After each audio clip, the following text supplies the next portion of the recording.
February 24th, 2010, 1:30 p.m., Orlando, Florida.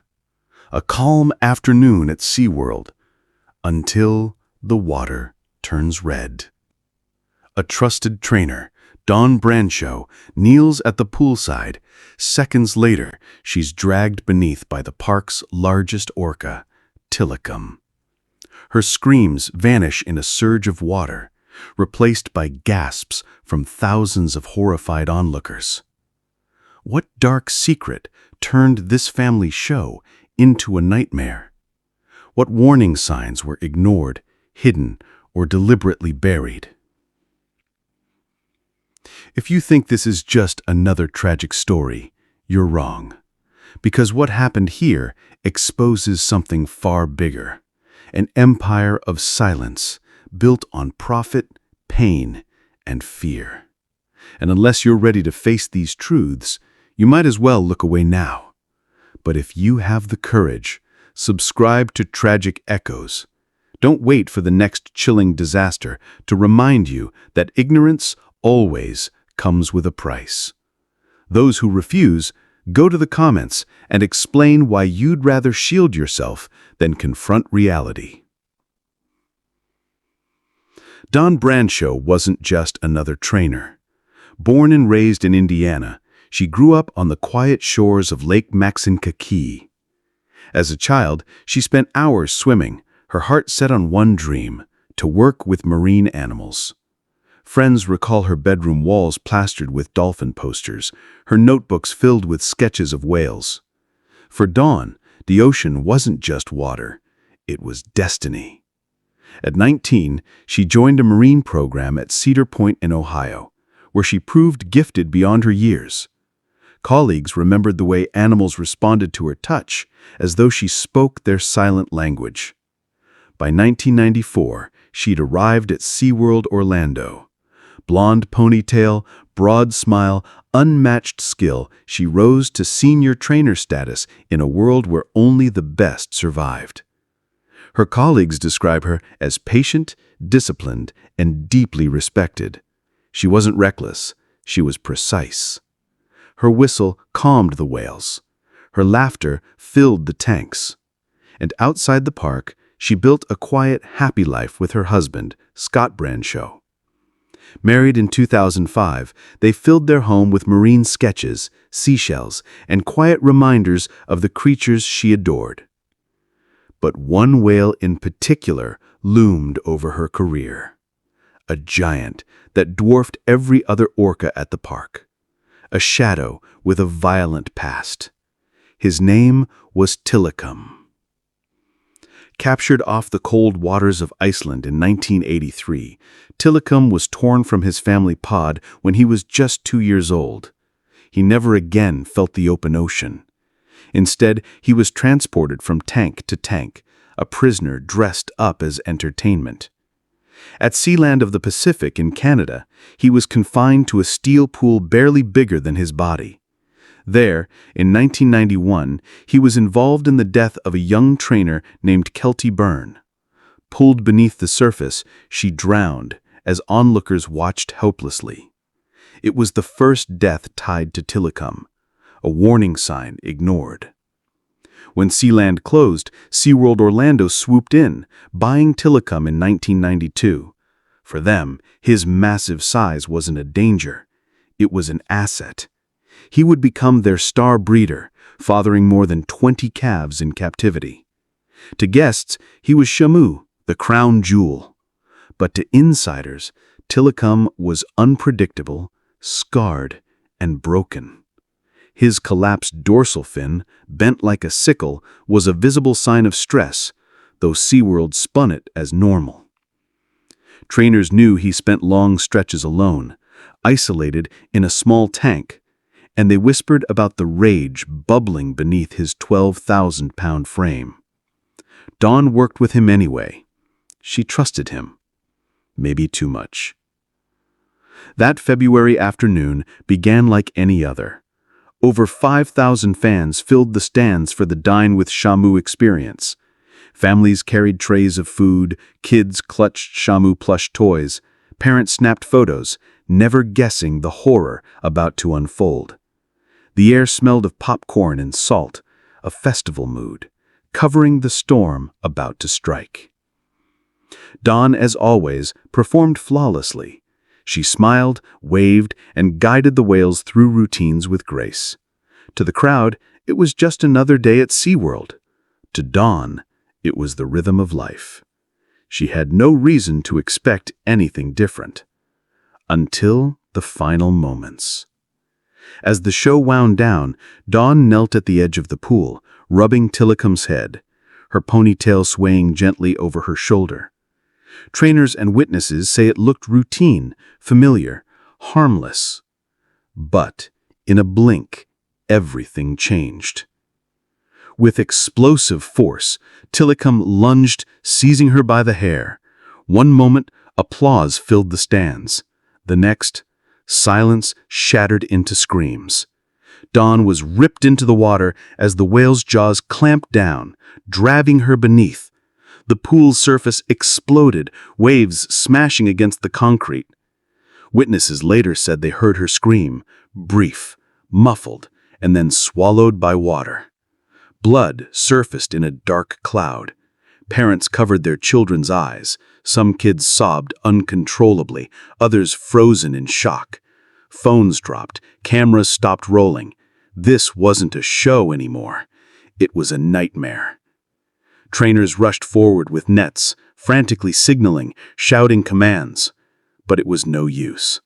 Tilikum was beyond control. His massive body surged and rolled, slamming Dawn against the walls of the tank. Time slowed. Seconds felt like hours. Her body thrashed in his grip as he refused to release her. For those watching, the horror was seared into memory. Some recall the desperate cries of her co-workers. Others, the unbearable sight of her being held beneath, again and again. Panic rippled through the stands. Some families fled, others stood paralyzed, forced to witness a reality no one could forget. Do you feel the weight of this moment? This wasn't an accident. It was a tragedy written years before, hidden beneath smiles and splashes. And if you don't want to face more stories like this, you may as well leave now. But if you believe the world deserves to know the truth behind the curtain, subscribe to Tragic Echoes.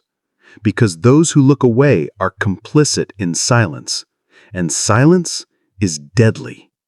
If you disagree, the comments are open.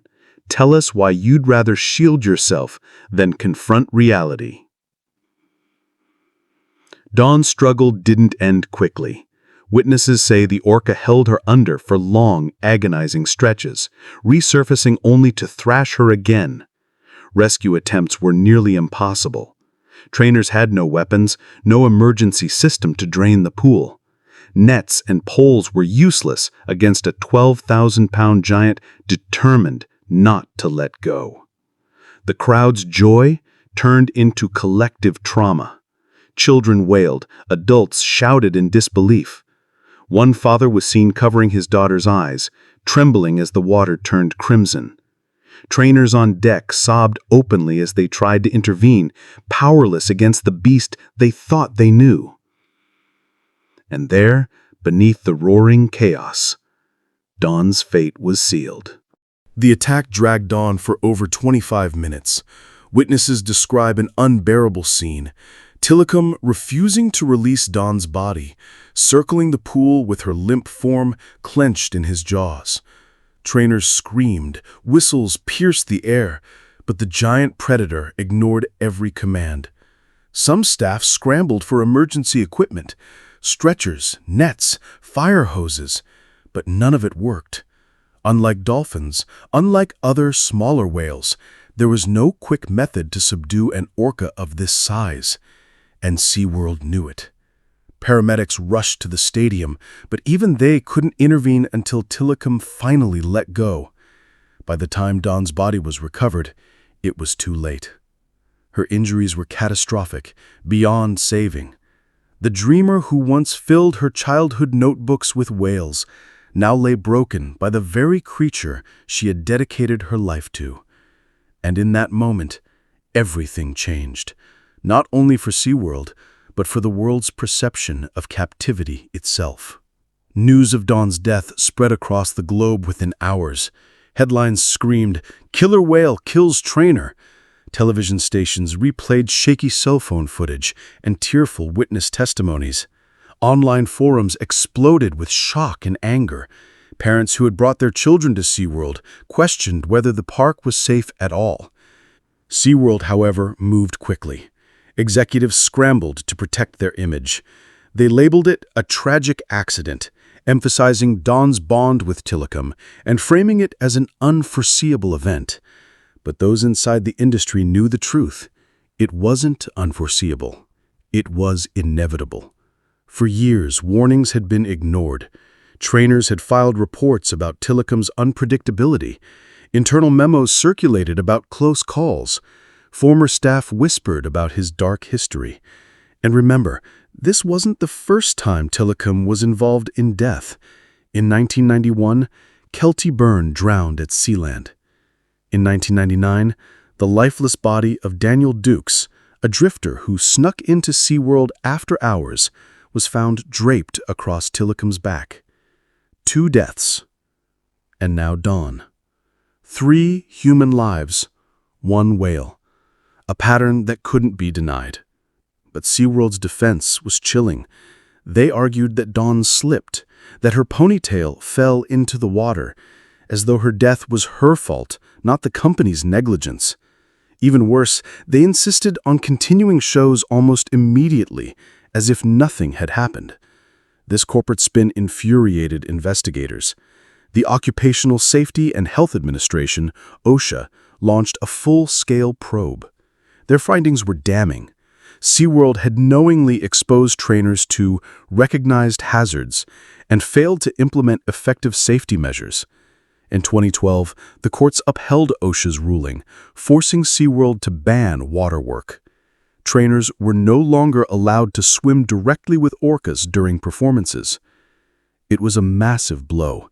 For decades, the sight of humans riding on whales' backs had been SeaWorld's crown jewel.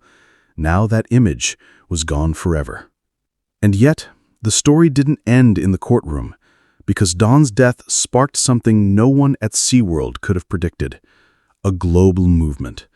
In 2013, the documentary Blackfish premiered. Using Dawn's tragedy as a focal point, it peeled back the glossy curtain of marine parks to reveal the cruelty of captivity. Viewers learned of Tilikum's capture, his isolation, the collapsed dorsal fins, the aggression born of stress. They saw footage of trainers confessing their fears, scientists condemning SeaWorld's breeding practices, and experts warning that orcas do not thrive in tanks. Blackfish went viral. Families who once dreamed of Shamu shows now boycotted the park. Celebrities joined the protest. Musicians canceled performances at SeaWorld. School trips were rerouted. Attendance plummeted. The empire of fun, fantasy, and family shows was collapsing. Do you understand what this means? Dawn's death didn't just shake SeaWorld, it exposed a hidden system built on suffering. And if you want to be part of the movement that demands truth, subscribe to Tragic Echoes now. Don't wait until the next hidden cruelty claims another life. Those who refuse, head to the comments and tell us why you think silence is safer than truth. Tilikum himself became a symbol, both feared and pitied. After Dawn's death, he was isolated, rarely performing again. Trainers no longer swam with him, and his world shrank to a concrete pool where he floated for hours, listless, his once explosive energy drained. By 2016, SeaWorld finally bowed to public pressure. They announced the end of their orca breeding program, meaning Tilikum would be the last of his line. In 2017, he died of bacterial pneumonia at the age of 36. For a wild orca, this was a short, sorrowful life. But his story left an indelible mark, because through him, the world learned the cost of captivity. As for Dawn, her legacy remains complicated. SeaWorld painted her as a hero who knew the risks and died doing what she loved. But her family fought to protect her memory from being used as a corporate shield. They demanded privacy, refused interviews, and rejected attempts to turn her death into a marketing narrative. What remains is the truth. She was a woman with a dream, one of the best trainers in the world, betrayed by the very system she trusted. Her dedication was real. Her compassion was genuine. But her fate became the catalyst for change she never asked for. Imagine being in that stadium. Imagine covering your child's eyes as the water turned red. Imagine realizing the show you paid to see was built on decades of suffering for whales and for the humans who worked with them. Would you ever see SeaWorld the same way again? This isn't just about one woman or one whale. It's about the illusion we bought into. The illusion that animals performing tricks in tanks are happy, that corporations putting profits first will protect lives. Dawn's death ripped away that illusion. And yet, even today, parks like SeaWorld still exist. The tanks are smaller, the shows are repackaged, but the cycle remains. Families still buy tickets. Children still cheer. The empire still breathes. The question is, how long will we keep believing? If you've watched this far, you already know what side you're on. Don't stand among the silent. Subscribe to Tragic Echoes. Join the ones who refuse to look away. If not, leave your excuse in the comments. Let the world know why you chose comfort over truth. Because the story of Dawn Brancheau and Tilikum is more than tragedy. It's a warning about greed, about denial, about what happens when we lock away the wild and pretend it can be controlled. And until we listen, the water will never truly be safe.